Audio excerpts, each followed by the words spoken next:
Hello mga B! Welcome sa part 1 ng aming Chasing Waterfalls series. Kasama ko sina Doc Camille, Val at John paakyat ng bayan ng Suyo, Ilocos Sur.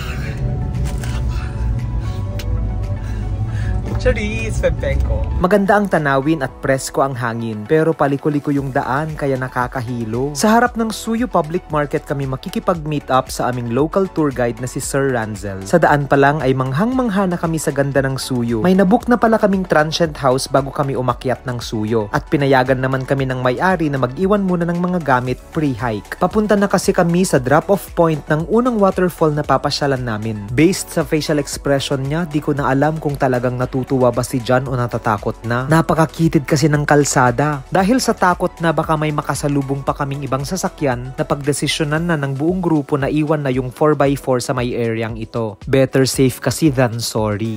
Bari nga malakom di jay.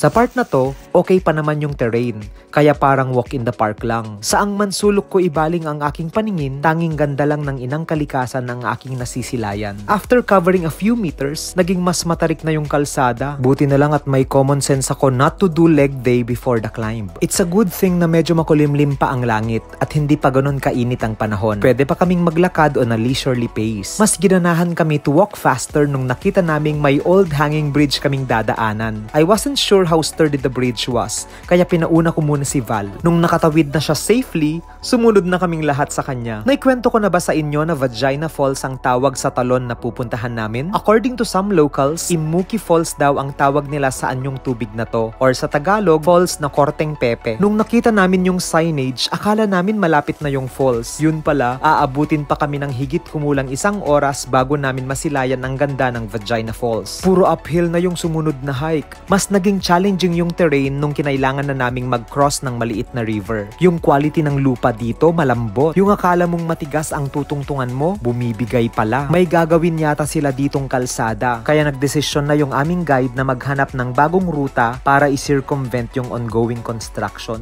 Circumvent? Sabi ni Sir Ranzel, may alam daw siyang path na less traveled na pwede naming tahakin to get around the ongoing construction. Sinabihan niya kami to stay put muna dito sa may lilim while he checks if safe ba yung napili niyang ruta. Sadly, obstructed na din daw ng backhoe yung exit point ng rutang alam ni Sir Ranzel. Kaya no choice kami kung hindi baybayin ang napakatirik na mound of soil na nasa harap namin. Medyo nakakatakot tong part na to kasi malambot at madulas yung lupa from last night's heavy downpour. Kaya may chance na baka mag-slide kami at mahulog sa bangin. Nakakatakot at delikado man sa unang tingin, but then again, come on, what's the worst that can happen, diba? I am very thankful na binigyan ako ng universe ng ganitong klase ng mga kaibigan. Mga kaibigang mahilig din mag-nature trip, magpagod at mamasyal during the weekends. Sa friend group kong ito, tinuturing naming active rest day ang Saturdays and Sundays. Pahinga ang turing namin sa mga ganitong nakakapagod na activities. Our physical bodies may be sore and exhausted, but our spirits and souls are recharged and replenished through nature therapy. There is something about nature na hindi namin mahindian. Para kaming tinatawag ng kabundukan. Sayang nga at hindi namin kasama yung mga friends naming umakyat din ng bundok pulag noon.